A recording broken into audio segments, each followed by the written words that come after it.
নিশুতি রাত। ওই মহিলাটা একা একা চলছিল গ্রামের পথে। হঠাৎ করে দেখা যায় গ্রামের ওই জঙ্গলে ভরা নদীতে নৌকার মধ্যে উঠে বসে মহিলাটা, এবং ওই আধা মানুষ আধা শয়তান জীবটা ও নৌকাটাকে দড়ি দিয়ে টেনে নিজের কাছে নিয়ে আসে।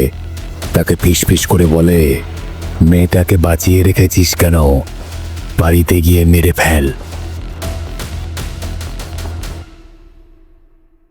চারটা অদ্ভুত গ্রাম, চারটা আজব কাহিনী এই মুভিতে, এবং এই মুভির শেষে গিয়ে এই চারটা কাহিনী একসাথে মিশে যায়। বাচ্চা জন্মালেই নাকি জঙ্গলে জ্যান্ত কবর দেয় এই লোকটা। কেনই বা সাপের সাথে ফুলসজ্জা করতে হয় ওই অদ্ভুত গ্রামে? হয়তো এই মুভিটা আগে দেখে থাকবে, কিন্তু যেভাবে এক্সপ্লেইন করা হয়েছে তা আগে শুনুনি। মুভির মধ্যে আছে কিছু লুকোনো মিনিং, যেগুলো মুভির শেষে এক্সপ্লেইন করে দেওয়া হয়েছে। একটা সেরা ইন্ডিয়ান আসামিজ মাস্টারপিস মুভি কথা নদী। গল্প শুরু হয়, দেখা যায় পুনাই নামের এই লোকটা রাতের বেলায় ঘন অন্ধকারে জঙ্গলের ভেতরে মশাল হাতে নিয়ে আর কোলে একটা ছোট্ট দুধের শিশুকে নিয়ে এগিয়ে চলতে থাকে। আশেপাশে কেমন সব আওয়াজ ভেসে আসছিল। শিশুটাকে হঠাৎ করে এক জায়গায় এসে মাটিতে শুইয়ে দেয় এবং কিছুটা দূরে একটা গর্ত করতে শুরু করে। গর্ত খোঁড়া হয়ে গেলে সেই শিশুটাকে এনে ওই গর্তের মধ্যে শুইয়ে দেয়। তাড়াহুড়ো করেই ওই জ্যান্ত শিশুটার ওপরে মাটি চাপা দিতে শুরু করে। বাচ্চাটা কাঁদছিল আর তাকে জ্যান্ত কবর দিচ্ছিল এই নরপিশাচটা। কিন্তু লোকটা ওই বাচ্চাটাকে মাটিতে কেন পুঁতে দিল? বাচ্চাটা কে হয়? শোনা যায় বাচ্চাটা নাকি ওর নিজেরই, কিন্তু এইভাবে মেরে ফেলার কারণ কি? তো যাই হোক, অন্যদিকে দেখা যায় একজন শাড়ির ব্যবসায়ী, নাম দেবীনাথ। তার মেয়ের নাম তেজিমোলা আর স্ত্রীর নাম স্নেহী। সে কিছুদিনের জন্য ব্যবসার কারণে অন্য একটা গ্রামে যাচ্ছে, এবং যাওয়ার আগে সে অদ্ভুতভাবে তার বউয়ের দিকে তাকিয়ে বলে, আমি প্রথমবার আমার মেয়ে তেজিমোলাকে তোমার কাছে রেখে যাচ্ছি। জানো তো, একটা সন্তান তার মায়ের কাছে নিরাপদ থাকে। কথাগুলো বলার কারণ ছিল একটা। দেখা যায় দেবীনাথ চলে যাওয়ার পর তেজিমোলাকে জোরে এক থাপ্পড় মারে স্নেহী। দৃশ্য পাল্টায়, দেখা যায় কেতকী নামের এই মহিলাটাকে। মহিলা শাড়ি বোনে, তবে অদ্ভুত ব্যাপার, একটা চালতা ফল, একটা চালতা সবসময় এই মহিলাটার পেছনে পেছনে নিজে নিজে গড়িয়ে চলতে থাকে। আশেপাশে মানুষ ঠাট্টা করে জিনিসটা দেখে, কিন্তু দেখে বোঝা যায় চালতাটার ভেতরে যেন প্রাণ আছে। একটা ফলের ভেতরে প্রাণ কি করে সম্ভব? এই সমস্ত কিছু দেখে গ্রামের লোকেরা কেতকীকে ডাইনি বলে। তারা ভাবে হয়তো জাদুটোনা করতে পারে কেতকী, এবং এই জন্যই চালতাটা ওরকম করে তার পেছনে পেছনে চলতে থাকে। ওদিকে দেখা যায় এক ভয়ঙ্কর অদ্ভুত দৃশ্য। জঙ্গলের মধ্যে গ্রামের কিছু লোক মিলে কি যেন একটা শিকার করছে। জগন্নাথ নামে এক মহাজনের সাথে তার বাড়ির দিকে রওনা দেয় তারা। কিছুক্ষণ পরে গ্রামের অন্যান্য লোকেদের মুখে শোনা যায়, এই মহাজন জগন্নাথের মেয়ের নাকি অজগরের সাথে বিয়ে। হ্যাঁ, একটা সাপের সাথে বিয়ে। বোঝা যায় এই অজগর সাপটাকে ধরতেই সে লোকজন জোগাড় করেই জঙ্গলে গিয়েছিল। গ্রামের রাস্তাঘাটে কান পাতলে শোনা যায় মহাজন নাকি পাগল হয়ে গেছে, গ্রামবাসীরা বলে। কিন্তু জেনে বুঝে কেউ কেন একটা ভয়ঙ্কর সাপের সাথে নিজের মেয়ের বিয়ে দিচ্ছে? এই সমস্ত কিছু প্রশ্নের উত্তর আস্তে আস্তে পাওয়া যাবে। ওদিকে দেখা যায় তেজিমোলা তার বাড়ির উঠানটা ঝাড় দিচ্ছিল। এমন সময় তার এক বন্ধুর সঙ্গে জলপাই তুলতে যাওয়ার কথা শুনে তার মা স্নেহী তাকে একটা মোটা কঞ্চি দিয়ে বেধড়ক পেটাতে শুরু করে। তেজিমোলা প্রচন্ড চিৎকার করতে থাকে, কিন্তু স্নেহী তবু তাকে রেহাই দেয় না। ঘর থেকে বেরোতে চাইলে সে তেজিমোলাকে টেনে হিচড়ে নিয়ে ঘরের ভেতরে যায়, এবং সেদিন রাতের বেলায় এই স্নেহীর আলাদা রূপ দেখা যায়। লোকচক্ষুর আড়ালে সে মিশুতি রাতে একা একাই জলা জংলা জায়গাটায় আসে, আর তারপর ওখানে আগে থেকে রাখা একটা নৌকার ওপরে উঠে পড়ে। দেখা যায় নৌকাটাকে সে নিজে চালাচ্ছে না, নৌকার মধ্যে একটা দড়ি বাঁধা আছে, আর ওই পাশে বসে আছে একটা বিকট দেখতে মানুষ। লোকটার হাতে বড় বড় নখ, কোমর অব্দি চুল, আর চোখ দুটো যেন জল জল করছিল। লোকটা সেই নৌকাটাকে দড়ি দিয়ে টেনে নিজের কাছে নিয়ে আসে। স্নেহীকে কেমন ভাঙা ভাঙা খোনা গলায় জিজ্ঞেস করে, তোর বর তো চলে গেছে, তাহলে মন খারাপ কেন? স্নেহী বলে, ও তো গেছে, কিন্তু আপদটাকে আমার গলায় ঝুলিয়ে দিয়ে গেছে। লোকটা কিভাবে বলে ওঠে, চিন্তা কি, ও তো তোর সৎ মেয়ে, ওকে নিয়ে ভাবিস না। অনেকদিন পর তোকে আমার কাছে রাতের বেলায় পেয়েছি, রাতটা নষ্ট করিস না। বোঝা যায় স্নেহী হলো দেবীনাথের দ্বিতীয় স্ত্রী। তেজিমোলা তার নিজের সন্তান নয়, এবং স্নেহী তেজিমোলাকে যে ঘৃণা করে সেটা দেবীনাথ খুব ভালো করেই জানতো, এবং এই জন্য সে সেদিন যাওয়ার সময় বলে গেছিল যে মেয়েকে প্রথমবার তোমার কাছে রেখে যাচ্ছি, এবং আমি জানি মেয়ে মায়ের কাছেই সুরক্ষিত থাকে। কিন্তু ব্যাপার ছিল সম্পূর্ণ উল্টো। দেবীনাথ বাড়িতে না থাকার সুযোগ নিয়ে তেজিমোলাকে প্রতিদিন অত্যাচার করতে থাকে, এমনকি কখনো কখনো তাকে জোর করে কেঁচো পর্যন্ত খাইয়ে দেওয়া হয় মাটির থেকে নিয়ে। তো যাই হোক, সেনিহি যে ওই রহস্যজনক দৈত্যের মতো মানুষটার সঙ্গে দেখা করতে গেল, লোকটা আসলে কে, লোকটার পরিচয় পরে পাওয়া যাবে। ওদিকে দেখা যায় বেশ কয়েক মাস পর ওই লোকটা যাকে মুভির একদম শুরুতে দেখা গেছিল জঙ্গলে এসে একটা ছোট্ট শিশুকে কবর দিতে, সে আবারও একটা দুধের শিশুকে জঙ্গলে নিয়ে আসে, একইভাবে মাটি খোঁড়ে এবং একইভাবে বাচ্চাটাকেও মাটি চাপা দেয় জ্যান্ত। তার কিছু মাস পর আবার একটা বাচ্চাকে সে একইভাবে মাটি চাপা দেয়। কেন বারবার এই লোকটা এই শিশুগুলোকে মাটি চাপা দিচ্ছে? ওদিকে দেখা যায় জগন্নাথ মহাজনের বউকে, যার নাম ধনেশ্বরী। তো সেই তার হবু অজগর জামাই। তো যাই হোক, শুনতে অদ্ভুত লাগলেও সেই অজগরটাই জামাই ছিল তার। অজগরও মেয়ে পটিয়ে ফেলছে আর এদিকে আমার ভাগ্য দেখো। তো যাই হোক, সে তার জামাইকে বরণ করে বিশেষভাবে আপ্যায়ন করতে থাকে এবং জানা যায় যে ধনেশ্বরী কেন তার মেয়েকে একটা অজগরের সঙ্গে বিয়ে দেওয়ার জন্য উঠে পড়ে লেগেছে। আসলে জগন্নাথের ছিল দুটো বউ। হ্যাঁ, জগন্নাথ লাকি মানুষ ছিল। কিছুদিন আগে তার প্রথম স্ত্রীর মেয়ে চম্পাবতীর এক অজগরের সঙ্গে বিয়ে হয় এবং বিয়ের পর দিন সকালবেলায় ওই অজগরকে কোথাও খুঁজে না পাওয়া গেলেও দেখা যায় সেই সাপটা গায়েব হওয়ার আগে জগন্নাথের প্রথম বউয়ের মেয়ের গা ভর্তি গয়না দিয়ে গেছে। এবং এটা দেখে জগন্নাথের দ্বিতীয় স্ত্রী ধনেশ্বরী প্রচণ্ড লোভে পড়ে যায় যে আমার মেয়েকেও যদি আমি অজগরের সঙ্গে বিয়ে দিই, হতে পারে সেই সাপটার আশীর্বাদে হয়তো পরের দিন আমার মেয়েরও গা ভর্তি গয়না হয়ে যাবে। এবং কথায় বলে লোভ ভয়ানক জিনিস। লোভে পড়ে হিংসুটে লোভী ধনেশ্বরী তার মেয়ে বনলতিকাকেও জোর করে অজগরের সঙ্গে বিয়ে দেওয়ার সিদ্ধান্ত নিয়েছে এবং এই জন্যই ওই সাপটাকে বাড়িতে নিয়ে আসা হয়েছে। ওদিকে দেখা যায় সেনিহি তেজিমুলার ওপর নিজের অত্যাচার চালাতে থাকে। তেজিমুলা তাকে একদিন করুণ কণ্ঠে জিজ্ঞেস করে, মা, আমায় ঘেন্না কেন করো? আমি তো তোমার মেয়ে হই। সোহনি প্রচণ্ড রেগে গিয়ে বলে, তুই আমার মেয়ে নোস। আমাকে বিয়ে করার সময় তোর বাবা বলেছিল আমাকে নাকি তার ঘরে রানী করে রাখবে। রানী তো হলামই না, উল্টো সারা জীবনের জন্য তোর চাকরানি হয়ে গেলাম। তোকে দেখাশোনা করতে হয়, তোর বাবাকে দেখাশোনা করতে হয়। তাই আমি যেদিন শুনতে পেলাম তোর বাবা এখান থেকে অনেক দূরে যাচ্ছে, সেদিনই ঠিক করে নিয়েছিলাম এই কটা দিন আমার মনে ঝাল মিটিয়ে নেব। দেখ তোর সাথে কি কি করি আমি। এই বলে তেজিমুলাকে সে একটা কেন্ন খাইয়ে দেয় এবং তারপরে তাকে এক ফোঁটাও জল দেয় না। উল্টো সেই জলের ঘটিটা তার সামনে উল্টে সবগুলো জল ফেলে দেয়। বাচ্চা মেয়েটা অসহায়ের মতো বাবা বাবা বলে চিৎকার করতে থাকে। ওদিকে দেখা যায় তার বাবা অর্থাৎ দেবীনাথ দূরের একটা গ্রামে শাড়ি কেনার জন্য গেছে। আর সে যেই গ্রামে গেছে এবং যার কাছ থেকে শাড়ি কিনতে গেছে সেটার অন্য কেউ নয়, সেটা হলো সেই কেতকী, অর্থাৎ যার পেছনে পেছনে ওই জ্যান্ত চালতাটা ঘুরে বেড়ায়। দেবীনাথ যখন ওই চালতাটাকে নিজের চোখে দেখে, তার মধ্যে একটা অদ্ভুত কৌতূহল কাজ করে। কেতকী এবং সেই চালতার ব্যাপারে সে বিশেষ আগ্রহ দেখাতে শুরু করে।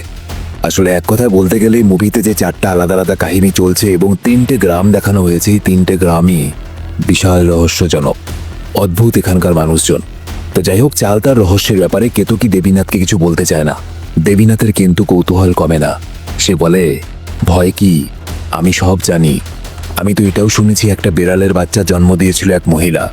এমনকি জানো, একবার একটা মেয়ের সঙ্গে আমার আলাপ হয়েছে যে মেয়েটাকে পাখিরা বড় করেছে। এরপর আমি এমন একটা গ্রামেও গিয়েছিলাম যেখানে হাঁসের ডিম ফুটে মানুষের বাচ্চা বেরিয়েছিল। এত কিছু দেখেছি আমি এই জীবনে। সুতরাং দয়া করে আমাকে সবটা খুলে বলো, ওই চালতাটা কে? কেতকী এরপর সমস্ত কিছু জানায় যে চালতাটার আসলে রহস্য কি। সে বলে, আর 5টা মেয়ের মতো আমি একসময় গর্ভবতী হয়েছিলাম, কিন্তু যখন আমার বাচ্চা প্রসবের সময় এলো তখন আমার পেট থেকে ওই চালতাটার জন্ম হয়। আমার স্বামী এটা দেখে ভাবে হয়তো আমার মধ্যে কোনো সমস্যা আছে, হয়তো আমার উপরে কোনো ডাইনি ভর করেছে। আমার স্বামী আমাকে লাত মেরে বাড়ি থেকে তাড়িয়ে দেয় এবং তার সাথে ওই চালতাটাকেও ছুঁড়ে বাড়ির বাইরে ফেলে দেয়। তারপর থেকে হঠাৎ করে আমি লক্ষ্য করতে শুরু করি, আমি যখন যখন এগোতে থাকি চালতাটাও আমার পেছনে পেছনে আসতে থাকে। সে নদী হোক, নালা হোক, পথ হোক, যে কোনো জায়গায়। স্বাভাবিকভাবেই প্রথমে আমি খুব ভয় পেয়ে গিয়েছিলাম, কিন্তু একসময় আমি দেখলাম নদী পার হওয়ার জন্য আমি নৌকায় উঠে পড়েছিলাম আর চালতাটা ওই পাশেই রয়ে গেছিল। আমি এত দূরে চলে যাচ্ছি দেখে চালতাটা কেমন যেন অস্বস্তি অনুভব করতে থাকে। চালতাটাও জলে ঝাঁপ দেয় এবং জলে ঝাঁপ দেওয়ার পর চালতাটা জলের মধ্যে কেমন করতে থাকে। ওকে দেখার পর আমার বুকে কেমন উথাল পাথাল হতে থাকে। মনে হচ্ছিল চালতা হোক আর যাই হোক, আমার সন্তান তো। আমি তাড়াতাড়ি চলে যাই এবং সেই চালতাটাকে নিয়ে আসি। দেবীনাথী কাহিনী শুনে হঠাৎ করে বলে, আমার কেন জানি মনে হচ্ছে তোমার সন্তান ওই চালতাটার ভেতরে লুকিয়ে আছে। কোনো একটা কারণে সে সবার সামনে আসতে চাইছে না, বা হতে পারে তুমি হয়তো ঘুমিয়ে পড়লে সে ওই চালতা থেকে বেরিয়ে আসে এবং তোমার ঘুম থেকে ওঠার আগেই সেই চালতার ভেতরে চলে যায়। কেতকী দেবীনাথের কথা বিশ্বাস করতে চায় না। দেবীনাথ বলে, ভয় কি? আজকে রাতেই দেখা যাক না। দেবীনাথ সেদিন রাতের বেলায় কেতকীর ঘরের মধ্যেই থাকে। চালতাটাকে একটা ঝুড়িতে রেখে তার চারদিকে শুকনো ময়দা ছড়িয়ে দেয়, যাতে সেই চালতা থেকে কেউ যদি বেরোয় তাহলে তার পায়ের ছাপগুলোই ময়দার ওপর দেখা যায়। পরের দিন সকালবেলায় দেখা যায় ময়দার ওপরে কোনো পায়ের ছাপ নেই। দেবীনাথ তখন বলে যে হয়তো চালতার ভেতর থেকে তোমার সন্তান আমাদের কথাবার্তা শুনতে পেয়েছে এবং এই জন্য রাতের বেলা সে বেরিয়ে তো এসেছিল, কিন্তু ওই ময়দার ওপরে কোনো পায়ের ছাপ রেখে যায়নি। এটা ভেবে সে কেতকীর ঘরে আরেক রাত থাকতে চায়। আজকেই সেই রাত, যে রাতে এটা প্রমাণ হয়ে যাবে যে চালতার ভেতরে আসলে কে থাকে। দুজনকে অবাক করে দিয়ে সেই চালতাটা কেতকীর কথা শুনে কেতকীর কাছে চলে আসে। এদিন রাতের বেলায় দেবীনাথ কেতকীকে বলে, কিছু অপূর্ব জিভে জল আনার মতো খাবার সাজিয়ে রেখে তুমি ঘুমের নাটক করতে থাকো। তারা এই সমস্ত কথাবার্তা বলে ঘর থেকে বেরিয়ে আসার পর ওই চালতাটাকে আর খুঁজে পাওয়া যায় না। কেতকী স্বাভাবিকভাবেই দেবীনাথের উপর প্রচণ্ড রেগে যায়, কারণ চালতাটাকে সে নিজের সন্তান ভাবে। সে চিৎকার করে বলে, আপনি এটা কি করলেন? আপনার সমস্ত কথাবার্তা শুনে আমার সন্তান আমার থেকে দূরে চলে গেছে, আপনি এখান থেকে চলে যান। দেবীনাথ সেখান থেকে চলে যায়, কিন্তু সে ভাবতেও পারেনি তার সঙ্গে আরো অনেক কিছু হওয়ার বাকি ছিল। ওদিকে দেখা যায় পুনাই নামের ওই লোকটা, যে নাকি বাচ্চাগুলোকে জ্যান্ত খবর দিচ্ছিল, সে আসলে পেশায় একজন জেলে। তার স্ত্রীর নাম মালতী। পুনাইকে নাকি তার মা বাবা মারা যাওয়ার সময় তার কাকার সব কথা অক্ষরে অক্ষরে পালন করতে বলে গেছিলেন, এবং পুনাই তার কাকার সমস্ত কথা মেনে চলে। এমনকি তার কাকা নদীর যেদিকে মাছ ধরার জন্য জাল ফেলতে বলে সেদিকেই সে যায়, এবং সত্যি সত্যি নদীর সেদিকে সে প্রচুর মাছ পায়। এবং শোনা যায় তাদের ওই 3 সন্তানকে নাকি তার কাকাই মেরে ফেলতে বলেছিল, এবং সেই সন্তানগুলো পুনাইয়ের নিজের সন্তান ছিল। পুনাই তার কাকার কথা এতটাই মেনে চলে অন্ধের মতো যে নির্মমভাবে তার 3 শিশুকে মাটিতে জ্যান্ত কবর দিয়েছিল। বর্তমানে তাদের আরেকটা কন্যা সন্তান হয়েছে। মালতী তার মাকে বলে, হয়তো এবারও পুনাইয়ের কাকা আমাদের এই বাচ্চাটাকে মেরে ফেলার উপদেশ দেবে। কিন্তু মালতী এবার আর চুপ করে সহ্য করবে না। প্রথমে সে তার স্বামীকে বোঝানোর চেষ্টা করবে, কিন্তু তারপরও যদি তার স্বামী না শুনে, তাহলে মালতী ঠিক করে নেয় সেই কাকাকে সে খুন করবে রাতের বেলায়। তার স্বামী বাড়িতে আসার পর তাকে অনেক বোঝানোর চেষ্টা করে। সে বলে, তোমার কাকার এইসব কুসংস্কার, আমাদের 3 সন্তানকে তুমি মেরে ফেলেছো, দয়া করে এবার আর করো না, চলো না আমরা অন্য কোনো গ্রামে গিয়ে সুখে সংসার পাতি। কিন্তু পুনাই রাজি হয় না। সে বলে, আমার কাকাকে আমি চিনি, 3 সন্তানকে মারতে বলার পেছনে নিশ্চয়ই কোনো কারণ আছে। আমাদের ভালো হবে, আর আমাদের তো কোনো ক্ষতি হয়নি, উল্টে লাভ হয়েছে, আমার ব্যবসায় কত উন্নতি হয়েছে, তাই আমরা আবার এই সন্তানকে নিয়ে কাকার কাছে ফিরে যাব। উপায় না দেখে মালতী ফিরে যাওয়ার জন্য রাজি তো হয়, কিন্তু এবার সে নিজের সঙ্গে লুকিয়ে একটা ছুরি নিয়ে নেয়। কাকাকে হত্যা করবে সে। ওদিকে দেখা যায় সেনিহি তেজিমোলাকে দিনের পর দিন কিছুই খেতে দিত না। তেজিমোলা খেতে চাইলেই বলতো, খাবি? খিদে পেয়েছে? যা বাইরে গিয়ে দেখ, অনেক পোকামাকড় পড়ে আছে। ওই বাচ্চা মেয়েটার পাশে বসে সে বিভিন্ন খাবার খেত, কিন্তু মেয়েটাকে খেতে দিত না। পরদিন রাতের বেলায় সেনিহি আবার ওই অদ্ভুত লোকটার কাছে গেল, যাকে দেখতে অর্ধেক শয়তান অর্ধেক মানুষের মতো। সেই লোকটা আগের মতোই ফিসফিস করে খোনা গলায় বলল, শোন, আমার মনে হয় তো সৎ মেয়েকে যে কোনোভাবে পৃথিবী থেকে চড়িয়ে ফেলার ব্যবস্থা করতে হবে। তুই কি ভেবেছিস ওর বাবা ফিরে এলেও কিছু বলবে না? চুপ করে থাকবে? মেয়েটাকে যত তাড়াতাড়ি পারিস মেরে ফেল। পরের দিন জগন্নাথের মেয়ে বনলতিকা, যার কিনা ওই অজগর সাপটার সঙ্গে বিয়ে দেওয়া হচ্ছিল, সে ছিল তেজিমোলার বন্ধু। বিয়েতে জগন্নাথের বাড়ি থেকে তেজিমোলাকে নিমন্ত্রণ করতে গেলে সেনেহি তাকে পাঠাতে রাজি হয়ে যায়। তবে সেনেহিকে দেখে মনে হচ্ছিল মাথার মধ্যে কিছু তো একটা ফন্দি করছিল সে। তেজিমোলাকে সে নিজের মায়ের একটা শাড়ি দিয়ে বলে, এই শাড়িটা পরবি, এই শাড়িতে তোকে খুব সুন্দর লাগবে, কিন্তু একটা কথা মনে রাখিস, এই শাড়িটার যেন কিছু না হয়, তাহলে তোকে আমি শেষ করে ফেলবো। ঘরে গিয়ে সে যখন তেজিমোলার জন্য ব্যাগ গোছাচ্ছিল, দেখা যায় একটা ইঁদুরকে সে ব্যাগের মধ্যে ঢুকিয়ে দেয় সে। তেজিমোলা যখন বনলতার বাড়িতে গিয়ে বিয়ের আগে ওই শাড়িটা বার করে পরতে যায়, সে দেখে ইঁদুরটা সেই শাড়িটাকে পুরো কেটে ফেলেছে। সে বুঝে যায় বাড়ি ফেরার পর তার কপালে কোন বিপদ আসতে চলেছে। সে ওই বিয়ে বাড়িতে না থেকে শাড়িটা হাতে নিয়ে তাড়াতাড়ি বাড়ির পথে রওনা দেয়। ওদিকে দেখা যায় ওই চালতাটা গ্রামের রাস্তার মধ্যে গড়িয়ে গড়িয়ে চলতে থাকে, এবং চালতাটার অন্তরের কিছু কথা শোনা যায়। সে নিজে নিজেই বলতে থাকে, আমি জানি আমাকে কেউ চায় না, সবাই আমাকে অদ্ভুত ভাবে, কিন্তু সবাই এটা জানে না যে আমি সব শুনতে পাই, সব দেখতে পাই, আমি বুঝতে পারি। আমি এটাও বুঝতে পারি যে আমি সবার জীবনে একটা দুঃখ হয়ে নেমেছি। আমার জন্য আমার মায়ের জীবন একাকিত্বে ভরে গেছে, তবে সবাই এটা জানে না আমার মন আছে, আমিও ভালোবাসতে পারি। এই চালটার মধ্যে লুকিয়ে থাকি আমি, এই চালটাই আমার জগৎ। এটা শুনে বোঝা যায় যে দেবীনাথের কথাই ঠিক। চালটার ভেতরে থাকা কেতকী সন্তান নিজে থেকেই বাইরে বেরিয়ে আসতে চায় না। চালটাটা একটা গাছের নিচে গিয়ে থেমে যায় এবং দেখা যায় গ্রামের কিছু মেয়ে চালটাটা তুলতে আসে। সে চালটাটাকে নিয়ে যায় এবং দেবীনাথ দেখতে পায় ওই মেয়েগুলো অনেকগুলো চালতা নিয়ে রান্না করতে বসেছে এবং কেতকী সন্তান ওই চালতাটা ঝুড়ি থেকে বেরিয়ে এগোতে শুরু করে। মেয়েগুলো চালতাটাকে ধরতে গেলে দেবীনাথ এসে সেই চালতাটা তুলে নেয় এবং কেতকীর বাড়িতে গিয়ে কেতকীর বাড়ির সামনে গিয়ে ছেড়ে দেয়। কেতকী তার সন্তানকে ফিরে পায়। ওদিকে দেখা যায় জগন্নাথের বাড়ি, যার সঙ্গে ওই অজগর সাপটার বিয়ে হচ্ছিল। বনলতিকার বিয়ের মাছের যোগান দিতে যায় পুনাই, অর্থাৎ ওই জেলেটা যে কিনা নিজের বাচ্চাদেরকে পুঁতে দেয় জঙ্গলে গিয়ে। বিয়ের পুরোহিত এসে জগন্নাথকে বলে, তুই এটা কি করতে যাচ্ছিস? তুই কি পাগল হয়ে গেলি? একটা জঙ্গলি অজগরের সঙ্গে নিজের মেয়ের বিয়ে দিচ্ছিস, তাও আবার গয়নার লোভে। তুই আর তোর দ্বিতীয় স্ত্রী ধনেশ্বরী এটা ভেবেছিলি যে তোর প্রথম স্ত্রীর মেয়েকে অজগরের সঙ্গে বিয়ে দিলে সেই মেয়েকে সেই সাপটা জ্যান্ত গিলে খাবে, এবং এই জন্যই তুই তোর প্রথম স্ত্রীর সাথে তোর যে মেয়েটা আছে যার নাম চম্পাবতী, সেই চম্পাবতীকে তুই অজগরের সঙ্গে বিয়ে দিয়েছিলি। কিন্তু পরের দিন তুই দেখলি যে চম্পাবতী এত গয়নাগাটি পেয়ে গেছে এবং সেই সাপটা গায়েব হয়ে গেছে। অমনি তোর মনের মধ্যে লোভ জেগে উঠলো যে তোর দ্বিতীয় স্ত্রীর মেয়ে অর্থাৎ বনলতিকাকেও তুই একটা অজগরের সঙ্গে বিয়ে দিবি।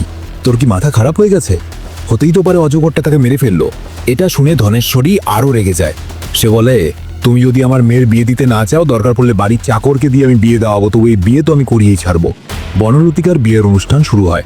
সব নিয়মকানুন মেনে তার বিয়ে হয় অজগরের সাথে। আজকের রাত সেই অজগর সাপটার সঙ্গে তার বাসর রাত। সহ্য করা যায়? একটা সাপ হয়ে বাসর রাত কাটাচ্ছে, আর রাতের বেলায় আমি মুভি এক্সপ্লেন করে কাটাই। তো যাই হোক, ধনেশ্বরী সেই বাসর রাতের ঘরটার বাইরে বিছানা পেতে শুয়ে পড়ে। মেয়েটা একটু পরপর বলতে থাকে, মা, অজগরটা আমার গায়ের উপরে উঠছে ধীরে ধীরে। তার মা বলতে থাকে, তুই চুপচাপ চোখ বন্ধ করে শুয়ে থাক। আস্তে আস্তে সেই অজগর সাপটা তার পা কোমর ছাড়িয়ে বুক অবধি পৌঁছে যায়।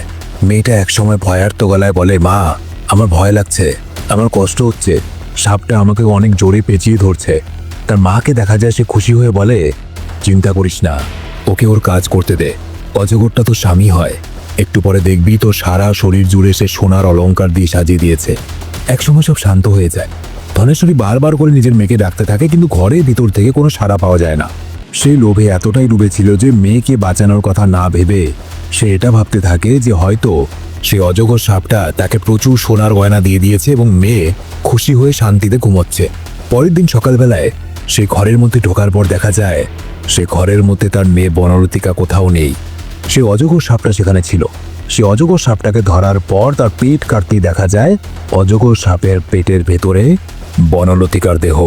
অজগর সাপটা রাতের বেলায় শ্বাসরোধ করে মেয়েটাকে মেরে ফেলেছে এবং তারপর গিলে খেয়েছিল। কথায় বলে, লোভ ধ্বংসের কারণ। ধনেশ্বরীর লোভ ধনেশ্বরীর বিপদ ডেকে নিয়ে এসেছে, তার মেয়ে মারা গেছে। ওদিকে দেখা যায় কেতকী দেবীনাথের বলে যাওয়া কথা মাথায় রেখে সুন্দর সুন্দর সুস্বাদু রান্না করে এবং তারপর চালতারার দিকে তাকিয়ে বলে, কেমন সন্তান তুই? তোর নিজের মায়ের কাছে আসতে ইচ্ছে করে না? মাকে জড়িয়ে ধরতে ইচ্ছে করে না? ঠিক আছে, আমি তোকে জোর করবো না, তোর যা ভালো লাগে তুই তাই কর, কিন্তু তোর জন্য এখন থেকে আমি রোজ রান্না করে রেখে দেবো। রাতের বেলায় তুই এই চালতাটা থেকে বেরিয়ে আবার তুই চালতার মধ্যে ঢুকে পড়তে পারিস, কিন্তু খাবারটা খেয়ে নিস। এই বলে একটা থালা সাজিয়ে শুতে গেলে কেতকী সত্যি দেখে যে সে ঘুমিয়ে পড়েছে ভেবে চালতা থেকে একটা বাচ্চা বেরিয়ে আসে এবং সে ওই খাবার খেতে শুরু করে। ঠিক তখনই দেবীনাথ চলে আসে এবং তাকে দেখে ওই বাচ্চাটা ঘরের একটা অন্ধকার কোণায় গিয়ে লুকিয়ে চিৎকার করতে থাকে। দেবীনাথ দেখে ওই চালতাটা ফেটে এসে বেরিয়ে এসেছে। দেবীনাথ তাড়াতাড়ি চালতাটার খোলসটাতে আগুন লাগিয়ে দেয় এবং খানিকক্ষণ পর বাচ্চাটার চিৎকার থেমে যায়। কেতকী তাকে নিজের কোলে তুলে নেয়। এই দৃশ্যটার মধ্য দিয়ে ডিরেক্টর আসলে বোঝাতে চেয়েছেন যে একটা বাচ্চা যেমন জন্ম নেওয়ার সময় মায়ের গর্ভ থেকে বেরিয়ে আসার পর বিভিন্ন কারণে কেঁদে ওঠে, একইভাবে এই চালতাটা থেকে বেরোনোর পরেও সেই বাচ্চাটা কাঁদছিল এবং মায়ের সাথে বাচ্চার যে নাড়ি দিয়ে জোড়া দেওয়া থাকে, জন্মের পর সেই নাড়িটা কেটে বিচ্ছিন্ন করে দেওয়া হয়। এখানে ওই চালতার খোসাটা ওই নারীরই রূপ ছিল এবং এই জন্য চালতার খোসাটা পুড়িয়ে দেওয়ার পর সেই বাচ্চাটার কান্নাও থেমে যায়। ওদিকে দেখা যায় পুনাই এবং তার স্ত্রী বাড়িতে গেলে পুনাইয়ের কাকা তাকে বলে, তোর এই সন্তান যে কিনা তোর স্ত্রীর গর্ভে আছে, এই সন্তান তোর বংশের নাম উজ্জ্বল করবে। এই সন্তানের জন্য তোর জীবন সুখ সমৃদ্ধিতে ভরে যাবে, আর এই সন্তানের নাম হবে ভাগ্যবতী। আর আমাকে ক্ষমা করে দিস বাবা, আমার জন্য তোর আগের 3 সন্তানকে তোর নিজের হাতে বলি দিতে হয়েছে। কিন্তু তোর স্ত্রীর মনে এই প্রশ্ন বারবার করে জেগে উঠছে যে কেন তোর 3টে সন্তানকে আমি জ্যান্ত কবর দিতে বলেছিলাম, ঠিক যেভাবে তোমাদের মনে জেগে উঠেছে এই প্রশ্নটা। তো এই প্রশ্নের উত্তর জানার জন্য আজকে রাতের বেলায় জঙ্গলের ঠিক ওই জায়গায় যাবি যে জায়গায় তুই বাচ্চাগুলোকে পুঁতে এসেছিলি জ্যান্ত। সেখানে গিয়ে কিছুক্ষণ দাঁড়িয়ে থাকবি এবং তারপর তুই সবকিছু জেনে যাবি। এটা শোনার পর মালতীর হাত থেকে ছুরিটা পড়ে যায়, যে ছুরিটা সে নিজে নিয়ে এসেছিল তার কাকাকে খুন করার জন্য। রাতের বেলা দেখা যায় পুনায়ের সাথে মালতীও সেই জঙ্গলে যায়, কারণ সে জানতে চায় যে এমন কোন দোষ ছিল যে আগের 3 সন্তানকে জ্যান্ত কবর দিতে হয়েছিল। তারা গিয়ে সেখানে দেখে এক ভয়ঙ্কর দৃশ্য। সেই বাচ্চাগুলোর আত্মা কথা বলছিল। তাদের মধ্যে প্রথম বাচ্চাটার আত্মা এক ঠান্ডা কণ্ঠস্বরে বলে, মা, তোমাদের ওই কাকা যদি আমায় কবর দিতে না বলতো তাহলে 15 বছর বয়সে আমি আমার বাবাকে গলায় ফাঁসি দিয়ে মেরে ফেলতাম। তাদের দ্বিতীয় সন্তানও একইভাবে তার মাকে বলে, মা, ওই বুড়োটা অর্থাৎ তোমাদের কাকা আমার পরিকল্পনা নষ্ট করে দিয়েছে, কারণ আমি বেঁচে থাকলে 14 বছর বয়সেই আমার বাবাকে কুপিয়ে খুন করতাম। এরপর 3 নম্বর সন্তানের আত্মাটা উঠে আসে। সে বলে, সব থেকে ক্ষতি তো আমার করেছে সেই বুড়োটা। বেঁচে থাকলে আমি আমার বাবার সব টাকা পয়সা নিয়ে তাকে বিষ খাইয়ে মেরে ফেলতাম। এসব কথা শুনে মালতী আর পুনাই দুজনে আঁতকে ওঠে এবং বুঝতে পারে সত্যিই তাদের কাকা তাদের ভালোর জন্যই সব কাজ করতে বলেছিল। ওদিকে দেখা যায় তেজিমোলাকে। সে বিয়েবাড়ি থেকে ফিরে গিয়ে তার মাকে বলে, ইঁদুরে তোমার মায়ের শাড়িটা কেটে দিয়েছে। এটা শুনে স্নেহি কেমন যেন শান্ত হয়ে যায়। তাকে দেখে মনে হচ্ছিল যেন কোনো ভয়ঙ্কর মানসিক রোগীর মতো, কারণ শাড়িটাকে সে টুকরো টুকরো করে ছিঁড়ে আগুনে জ্বালিয়ে দিচ্ছিল। কিন্তু তেজিমোলাকে কিছু বলে না। রাতের বেলা হঠাৎ করে তেজিমোলাকে গিয়ে সে ঘুম থেকে তোলে এবং বলে, বাইরে বেরিয়ে আয়, আমাকে গম ভাঙার জন্য ঢেকিতে সাহায্য কর। তেজিমোলা অবাক হয়ে যায়। এই নিশুতি রাতে তার মা ঢেকিতে গম ভাঙছে। এবং তারপর দেখা যায় তার মা এত জোরে জোরে ঢেকি চালাতে থাকে, তেজিমোলার ডান হাতের ওপর সেই ঢেকিটা পড়ে যায়। ডান হাতটা ভেঙে যায়। তখনই সে যন্ত্রণা কাতরাতে থাকে। সে বলে, মা, আমার হাতে খুব ব্যথা হচ্ছে। স্নেহি বলে, তোর তো 2টো হাত আছে, বা হাতটা ব্যবহার কর। খানিকক্ষণের মধ্যে বা হাতের মধ্যেও সে ঢেকি ফেলে দেয়। মেয়েটা চিৎকার করে কাঁদতে কাঁদতে বলে, মা, আমার 2টো হাতেই কোনো কাজ করতে পারছি না, আমার প্রচণ্ড যন্ত্রণা হচ্ছে। স্নেহি বলে, তোর তো 2টো পাও আছে, পা 2টো ব্যবহার কর। মেয়েটা যেই ঢেকির সামনে পা দেয়, একই রকমভাবে ঢেকি দিয়ে তার পা 2টো ভেঙে দেওয়া হয়। স্নেহি বলে, এক কাজ কর, তোর মাথা তো আছে, মাথা দিয়ে সাহায্য কর আমাকে, কিন্তু সাহায্য আমাকে করতেই হবে। এই বলে সে তেজিমোলার মাথাটা ঢেকির নিচে রাখে আর বলে, যদি তুই এটা মেনে নিস যে তোর দিদার শাড়িটা তুই ইচ্ছে করে নষ্ট করেছিস, তাহলে তোকে ছেড়ে দেব। প্রাণের ভয়ে তেজিমোলা এই মিথ্যে অপবাদ মেনেও নেয়। কিন্তু তখনই সেই অদ্ভুত দেখতে দানব লোকটা এসে স্নেহির কানে কানে বলে, এত বড় পাপের ফল ওকে নিজের জীবন দিয়ে চোকাতে হবে, ওকে ছাড়িস না। এই কথা বলা মাত্র ঢেকি চালিয়ে তেজিমোলার মাথাটা থেতলে দেয় স্নেহি। তেজিমোলা মারা যায় এবং তারপর দুজনে মিলে সেই তেজিমোলার দেহটা মাটি চাপা দিয়ে দেয় তারা। ওদিকে দেখা যায় পুনাই আর মালতী তাদের কাকা এবং তাদের ছোট্ট মেয়েকে নিয়ে সুখে দিন কাটাতে শুরু করেছে। ধনেশ্বরীও নিজের লোভের শাস্তি পেয়ে গেছে। কেতকীকে সাহায্য করে দেবীনাথ নিজের বাড়ির পথে রওনা দিয়েছে। আর ওদিকে দেবীনাথের বউ স্নেহিকে দেখা যায় সে তেজিমোলার কবরের সামনে পাথরের মতো বসে আছে। চোখ দেখে মনে হচ্ছিল চোখ প্রায় জলে ভরে গেছে এবং তেজিমোলার কবর থেকে একটা গাছ উঠতে থাকে এবং মুভিটা এখানেই শেষ হয়।